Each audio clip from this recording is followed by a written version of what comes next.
beginning of this is just you swallowing. That's all it's going to be.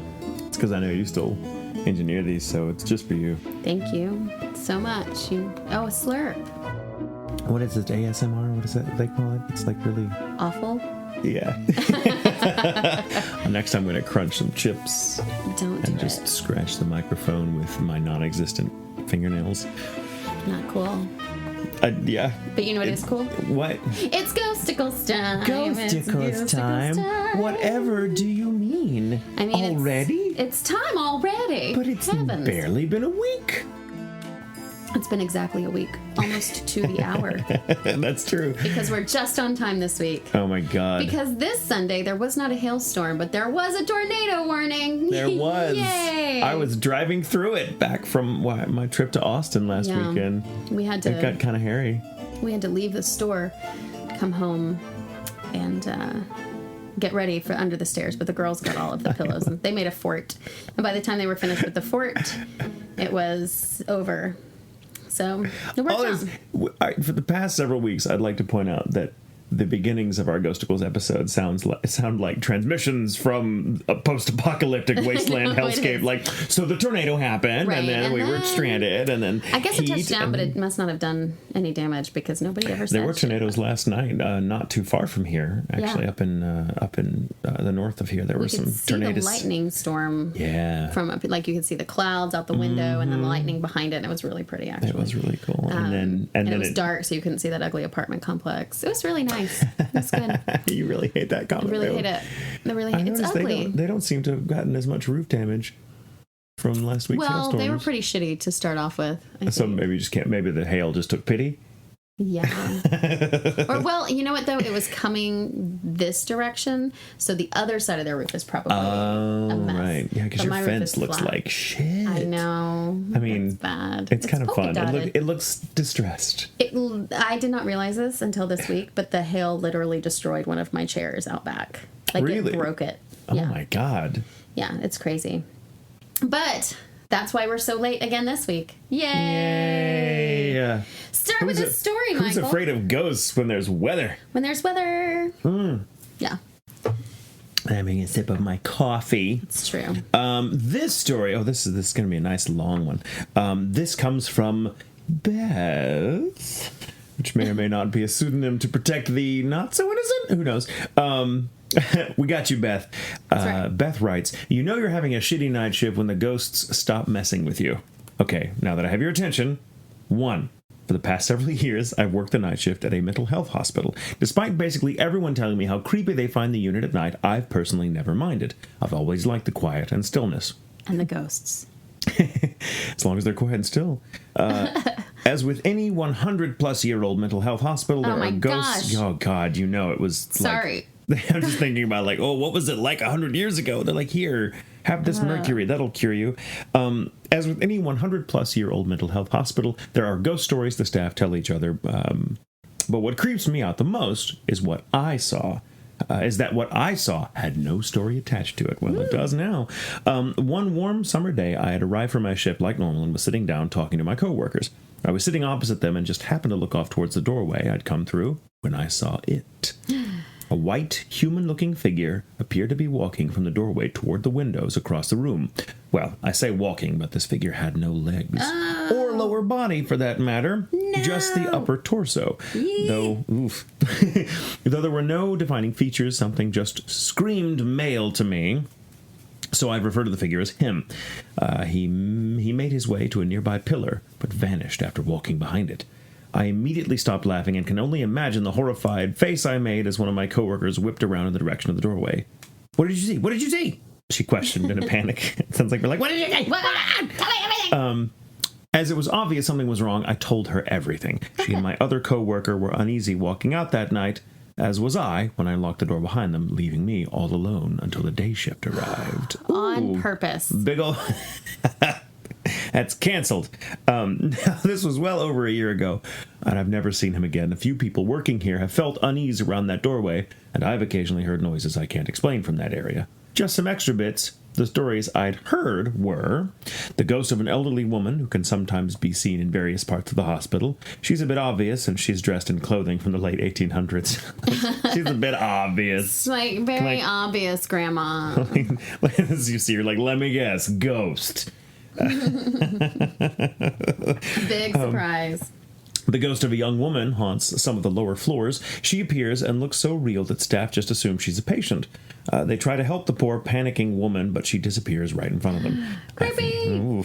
I think I heard her around Christmas time this past year. I was working on something in the back office when I heard what was clearly a panicking woman asking a question. I couldn't hear what she said exactly, but the panic and anxiety in her voice were as clear as could be. I came out of the office to find no one there. The same thing happened again a couple of hours later. After that, I stopped working back there until the day shift arrived. I bet. Yep. The actual ghost stories from my unit are that a woman hanged herself in a bathroom in the middle of the night. The room is double occupancy, but if that room only has one patient in there, they'll see a figure drifting out of the bathroom between 2 and 4 a.m. This results in them sleeping with the light on. Mm-hmm. Hey. It's okay. Until they get a roommate. Though I've never seen this ghost, it's the room where people have night lights most often, so I guess they're seeing something. Also, the first year I worked here, the room often would have its motion alarm tripped for seemingly no reason, as everyone would be asleep when I checked on them. This happened again recently after almost a year of no activity. I don't know why, but the summertime has always been when the ghosts seem more active. I guess they're enjoying the nice weather too. Now, back to my first sentence. See, the alarm was going off like crazy again about a month ago. Like I would check on everyone, turn the alarm back on, and not even be seated again before it went off. Again. Early in one of my shifts, it had already gone off 6 times in 1 hour. Yikes. Then all hell broke loose, complete with medical emergencies and way too much vomit. Ugh. Ew. Oh, what a... That's the real nightmare. I'm glad it's your job and not mine. Beth, all the love to you. Thankfully, everyone ended up okay, and the ghosts seemed to say, okay, fuck this, they've suffered enough. Because they didn't set the alarms off again for 4 more nights. I did a bit more looking at the alarms, as I was truly curious if I could find a logical explanation for why this kept happening. Smart. That's good to do. I came across something that still gives me chills. As I mentioned before, there are motion detectors that trigger the alarms when someone leaves their room at night. Well, the motion detector is a little box above the doorway. When the alarms are active, a red light will come on when a person is standing dead center in the doorway. I tested the range, and a person has to be really close to set it off. Well, one time, when the supposedly haunted room had tripped the alarm again, I was walking toward the door and looking up at the motion detector when I froze. I was still a good 5 feet away from the doorway, but clear as day, the light was on as if someone was in the doorway. I took a deep breath and pushed forward into what felt like ice. The temperature is colder in this part of the unit at night, but it was ice cold, and even the door handle was cold at the touch. None of the other rooms in the area were like that. After I confirmed everyone was fine, I returned to my post to calm down and just do what I could to get through the night. Oh my gosh. At the end of the day, ghosts or no ghosts, I've still got a job to do, and I can't be freaking out if someone needs my help. Good attitude. That's true. The hospital maintenance has come several times, and despite being confused by our constant alarm problems, they seem to have fixed it. But they said the same thing last year. I believe they've only put a temporary stop to the activity. It will be back next summer. It always is.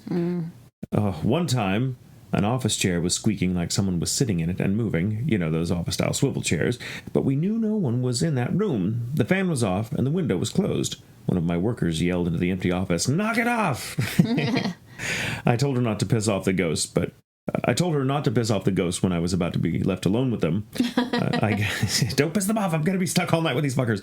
By myself. I guess they appreciated me telling her off because they didn't bother me that night. That's anyway, Beth says, thanks again, and I hope you both are doing well. Aww. Thank you, Beth. Thank you, We're Beth. doing well, too. Thanks for sending in that story. Yeah. That's creepy. Yeah. I met Beth in person, actually, and encouraged her to write in. So thank you for sharing your stories. We love the hospital stories. I'm happy that more stuff has happened to you since we talked. Yes. Yes. So, I mean, happy. You have a good attitude about it, though. So that's right. Thank you. Yeah. I more power to you, my love. That's right. Next we have Heather.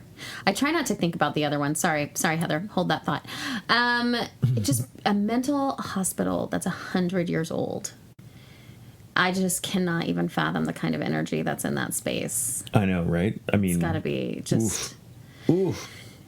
Mental hospitals are, mental. I said it. I'm not there's ashamed. a lot of tragedy there. There's tragedy. Especially there's drama, that far back when it's not exactly like we didn't have the most enlightened methods for handling people with mental illness 100 years ago. And so, in fact, sometimes we were downright inhumane. So, the energy of that place. Oh, my God. Well, and that, even beyond that, you just, if someone is in a space where they need to be hospitalized, that's a lot of emotion. That's a lot of unsurety and, just a lot of bad, negative. Yeah, it's or like just intense. It's like a supercell of negative emotion just hovering right over that planet. And it doesn't necessarily have to be negative, but it is heightened. Extreme. Yeah. And so just all of that in one space, I can only imagine. And I'm only going to imagine because I don't want to go to there. So, Heather. Well, hopefully we will never end up in one of those places. Yes. Though odds are pretty good I will. We're definitely. Anyway. I shouldn't joke about that, but mental health issues do run in my family. They, as Cary Grant would say, they gallop. They gallop. That's right. Heather, when I was in high school, I stayed the night at my best friend's house pretty often. We both can see the other side. This one particular night, we were in her room. It was dark, and we were trying to go to sleep, but we were also talking and turned to where we both were facing each other when all of a sudden, she didn't look like her, and I didn't look like me. We looked like someone else that we didn't recognize. Freaky Friday. Yeah, right? Next thing we know, we are surrounded. There were at least 12 ghosts, 4 to the left, 4 to the right. What? And 4 at the end of the bed. Here I am, stuck in the middle with... That's all I hear. We scooted to the middle, stuck in the middle as close as we could. I turned on my stomach and put my hands under the pillow, trying to ignore them. Next thing I know, someone had my left arm painfully pinning it down to the bed, and a sharp burning pain went across my left shoulder blade. My best friend swatted at it. I love that idea. No. Yeah. Leave her alone. A rolled up newspaper. And just... No, back goes. My best friend swatted at it after I said I couldn't move, and it stopped and let go. Good swatting, best friend. We proceeded to swat away the ghosts reaching for us. All right. We started praying, and after a few minutes, I jumped out of the bed and hit the lights as soon as they were starting to give up. We called her boyfriend, who at that point was the son of a pastor. Judgment call. That was me quietly judging him. I bet he was. And he prayed with us, and we used oil to put crosses all around the room. The only one who could ever teach me was a preacher man. I do not remember going to sleep until it was morning. When we looked at my arm, there was a bruised handprint where it had been pinned down, and on my shoulder blade, there was a long scratch. I still do not understand what happened that night. You were attacked by 12 ghosts. Sounds like that's what that happened. Ganging up on you. That seems unfair. I know, that's not fair. But good for you, 2 ladies owning it. So on another occasion, we had her brother there, and he didn't believe in the paranormal. Well, there is a little boy ghost there. He has black hair and brown eyes. He plays in the living room and likes to peek out from behind the side of one of the couches, like he's playing peekaboo. My best friend went to shower while her brother and I watched TV in the living room. I noticed him get really pale as he kept looking over where the little ghost boy was playing. I looked at him and asked, "You see him, don't you?" He barely got the word yes out. I told him it was okay. Once my friend came in the room, he disappeared, but not before she saw him. She looked at him and asked, "You see him, don't you?" Oh, wait, that was it. That was me looking at him and asking, not before. She then looked at her brother and then at me, sorry about that, and back to him. With a surprised look, she said, "You saw him." I had to answer. See, I told you that's what she was going to say. I had to answer because he was still in disbelief at what he had just seen. He was frozen and in shock. The last story I will mention is the ghost lady in the hallway. Ooh. She never faces you. She's in an old-timey white ruffled nightgown. Bitches in white. With long brown hair. This one night, my best friend called me screaming for me to come down to her house. No! Sorry. That was my instincts. They took over. I lived across the street and 3 houses down at the time. I ran as fast as I could down there. When I got down there and walked in, she was on the couch, completely under the blanket, terrified. She said the ghost finally turned. And after a minute, she flew, or rather floated, across the room at her. She said when she got close, her face was dead and filled with dirt and maggots. Gross. I ended up staying the night with her that night. That's a really good friend to hear, like, I saw this ghost lady that you have also seen. She turned around and she had a dead face that was full of dirt and maggots. And then the friend's like, I'll stay with you tonight. That's a good friend. Do you want me to go make us some tea? Right, because why don't we go stay at my house? Right. Right. The house has many stories, and these are just a few of them. Great stories, Heather. I love that the brother got proven wrong. That's fun for me. Right. Yeah, good stuff. Let's see. What's next? This one comes from Peyton. I don't know why I'm saying your name like that, but I like Peyton. Thanks, Peyton. So this happened when I was 7, but nobody believed me, so I'm telling you, lovely people. Oh, Yay. Lovely, thank you. My Mimi, that was my grandmother's. That was the name we had for my grandmother. My Mimi inherited my great-grandmother's house. I hated it. All caps. There were holes in the roof, and whenever it rained there, my Mimi had to put pots, pans, buckets, etc. My grandma had this huge living room that I slept in. One night, I woke up in the living room to rain. It must have been 12 or 1 o'clock in the morning. I went to the living room and grabbed a few pots. I assume you meant you went to the kitchen. I meant because you were in the living room, right? We're going to say, Peyton, I'm going to say you were in the kitchen. You went to the kitchen to get pots to put in the living room. Yes. I went to the kitchen and grabbed a few pots. I set them up onto the holes and tried to go back to sleep, but I felt like something was watching me. Cliche, right? Well, that was in parentheses. I covered we're not myself. saying that. That was actually written. That Peyton's words, not mine. I covered myself with a blanket on the couch. I was 7, so I was fucking terrified. I waited for a ghost, murderer, or some shit to come and kill me. Nothing happened, so I closed my eyes. A split second later, I heard a baby cry. Okay, here's the thing. My Mimi and me were the only people in the house, or so I thought. I tried to go to sleep, but stayed up all night. I told my Mimi in the morning. She had a blank stare and asked me if I saw the baby. I said no, and we went on with the rest of our day. 6 years later, current time, my Mimi is trying to sell the house. She took some people to look at it, but they never bought.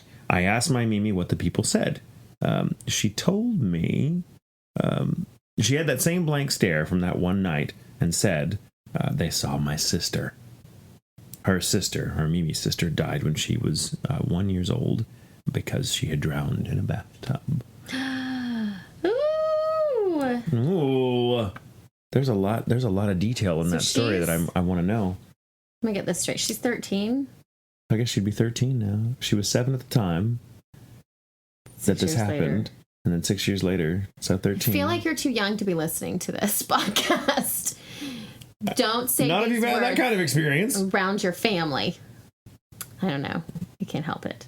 It'd be funny if her Mimi listens to it as well, and they both keep it a secret from each other. That would be funny. Mimi, if your sister died of a drowning when she was 1 year old and haunts your house that needs a new roof, relatable. Talk to your grandchild.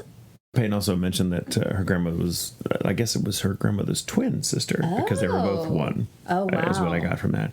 So, yeah. Ooh. Yeah. Good story. Thank you, Peyton. Thank you. All right. What's yours? This is Garrett. Garrett has written us before. You'll know it immediately. I have a no knees update, my loves. Yes. No knees. I was really hard for me not to yell no knees with Beth's story. No knees. I've been doing some digging and come up with a little dirt. Morrison Hall, formerly known as, so for those of you who don't remember, No Knees was seen in Morrison Hall, which is at Baylor College. Right. It might be a university. I don't know. I didn't go there. Not really sure what the difference is. I'm not allowed to drive through that campus. It's a very Christian campus for people who don't know. It's like a Baptist campus, I think. Is it? I think so. Baylor Baptist. Sure. They both start with B. I'm going with it. It's alliterative. We're rolling with it. The Fighting Bears, Baylor Baptist Bears. Something like that.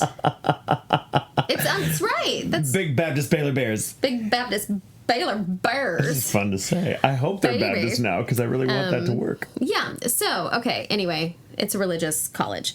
So Morrison Hall, he Garrett was in Morrison Hall, saw a ghost with no knees. It was terrifying. And there's also a girl in the bathroom, I think.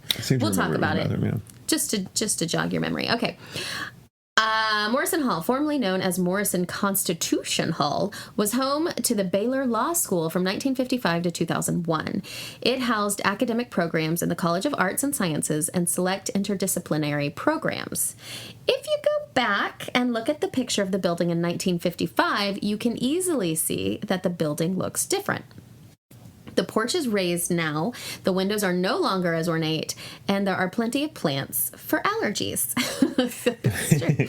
Baylor has a knack for keeping its skeletons and its gays in the closet. And gay skeletons. I, as a Baylor gay, am determined. I love Different kind of Baylor bear. I love it, Garrett. I, as a Baylor gay, am determined for both to come out singing "We Are the Champions." Fantastic. I love you, Garrett, so much. I love you. Nothing I have found suggests to me that it was first a dorm, but the catwalk is fairly new, and the atrium where I saw no knees is also newer. I did realize, however, who the ghost was. Ooh. Back in 2016, there was an honor student who committed suicide. He was philosophy major. That'll do it. I lost my place. He's a philosophy major. Morrison Hall is the home to the philosophy department. The pressure of midterms and life in general got to be too much, and he ended his life. There is nothing to me that says unfinished business more than midterms. That's a great segue out of a horrible story. I'm just focused like he was a philosophy major, and I'm like, maybe he just got to like the existentialist, and he was like, I can't do it anymore. Not worth it. Although we're very sorry if anyone, if we're not making light of suicide. Well, no, we're making light of philosophy. That's right. Thank you. There's nothing to me that says unfinished business more than midterms. I figured this out by remembering that the honors college students have a bit of a different style than us non-honors students. Quite a few of them have an 80s flair and carry messenger bags, but none of them can walk through walls. It's true. Another note. Remember the lady with no eyes? I saw her again and heard her groan. I think it was a groan anyhow. It sounded like when you get the wind knocked out of you and are trying to get the first breath back, but she was breathing out instead of in. Ooh. Her face looked the same as it did the first time. She had no eyes, a red sweater, shoulder-length brown hair, and her mouth was agape. Her head was tilted slightly back, and her jaw was hanging loosely, lolling to the left. Oh. Her face was smeared with what seemed to be bloody tears. Made sense considering she was missing her eyes. Oh, God. Oh, your mascara's running. Really, that's blood coming from your gouged out eyes.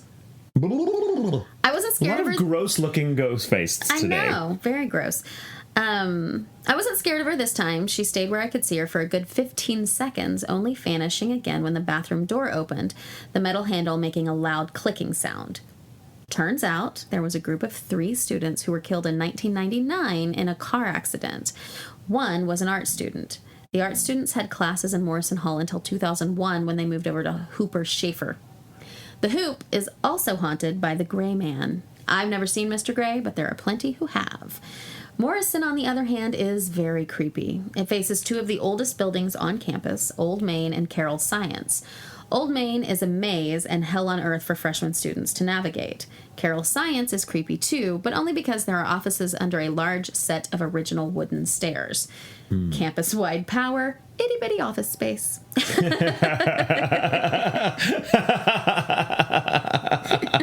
Oh, Garrett, we should hang out. I know, you're fun. Okay, April 26th, date, April 26th, 2019. Well, I made a decision.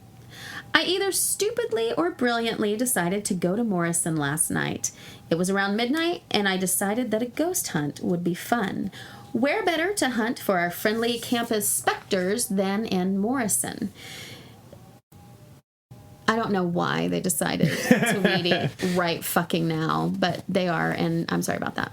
Leaf blowers are the fucking worst. And they usually come on Wednesday, but nope, not today. It's like, oh, are you guys going to record this today? That's the day we're going to bring.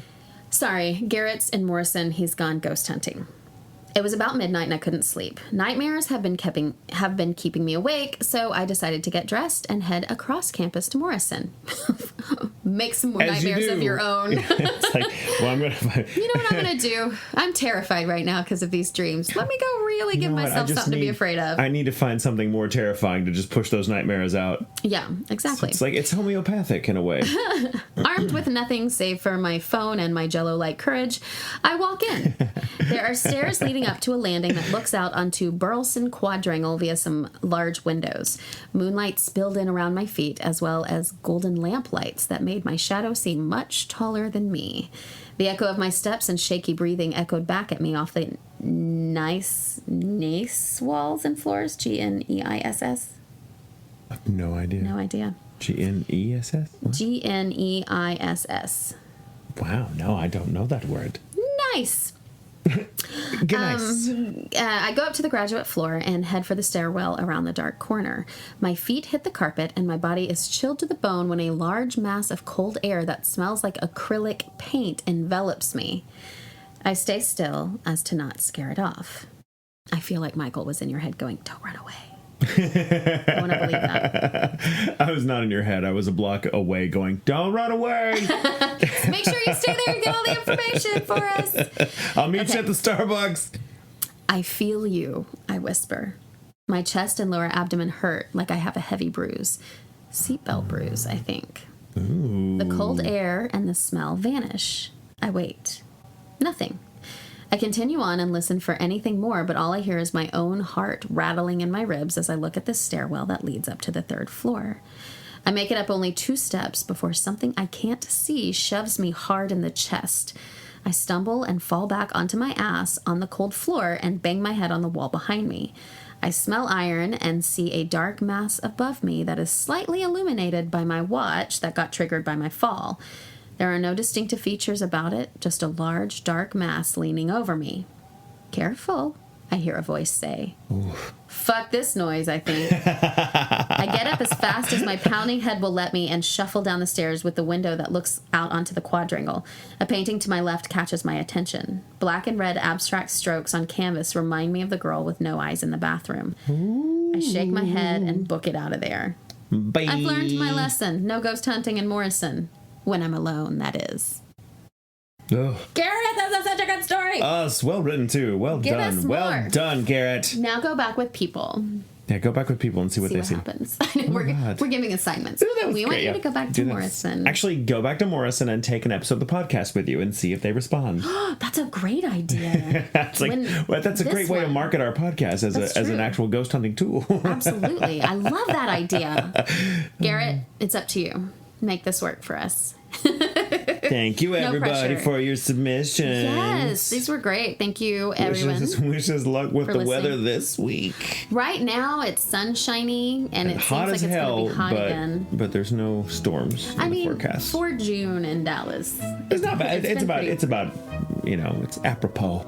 Right. Normally, I feel like we'd be pushing the hundreds by now. It feels like it outside. Well, it's We're humid, not far too. from We're it, not this humid normally. Yeah, but I'll take it as long as there's no tornadoes. That's right. But anyway. But yeah, thank you guys for listening. Check out the website at ghoulintentions.com and our Instagram and our Twitter and all of those fun things. All the platforms. There are links on that website to all of the things. Yes. You guys are awesome. And remember, it's okay to sleep with the lights on. I wasn't ready to sing. Oh, should we do it again? Okay, try it again. Singing? I was gonna. Okay. I thought it sounded nice. Are we singing? Okay. Okay. And remember. Shit, we're terrible at the restart. Okay. You go. Go, I'm waiting on you. And remember, it's okay to sleep with the lights on.